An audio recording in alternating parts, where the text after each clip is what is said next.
మీకెవరు చెప్పినట్టు? చూసారా? వీటి వచ్చినతో మీ అమ్మ కట్టబడవలసి వచ్చిందని వచ్చేసరికి తకాలన తలుపు తెచ్చుకునే ప్రకారం ఆ నన్ను చూసి ఆదరము ఆదరణ చూసి నేను నిద్రపోయాను.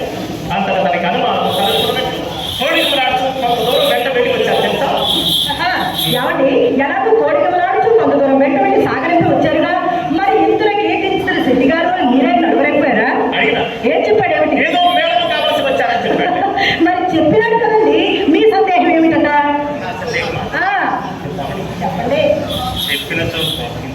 అనే వారే నాకు ఎందుకండి కోపం? అయినా నా ఇంటేదైనా దోషం ఉండేది కదా. అది మాట అయితే చెప్తాను. మేడము కలుపు వచ్చిన వాడు విచ్చలవిడిగా వీపిగా ఎదురుచూ పెరటి దారిన పోగట ఎదురు కాగిన నా సందేహం చూడదే కోపం. మరి అట్లయినా ఆ సంగతి కూడా ఆయన నిలబెట్టి మరి మీరు అడగలేకపోయారా? అడిగేవాడిని. అందరూ ఒక వారి మిత్రులకు పడి బహుకాల సమావేశంలో పరమ ఆదరణల చేత కుశల ప్రశ్నలు చేయించుకుపోయింది.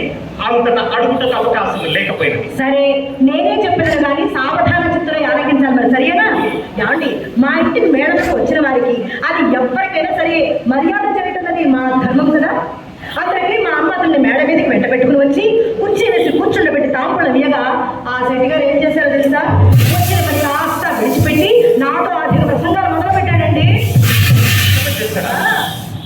ఈ విధంగానే నాకు చిరాకు వచ్చి చక్కర మేడకి పోయి తిని, కానీ ఇంతలో నా మనసు కనిపెట్టిన మా అమ్మ మాత్రం వెరడు చూపుడు గల కారణం చేత మన తోటలోనికి తీసుకుని వెళ్ళి ఆధారనటి సాగనింపినది. మీరు నమ్ముడు నమ్మక పొండు నడిచిన యథార్థం మాత్రం ఇది సుమా.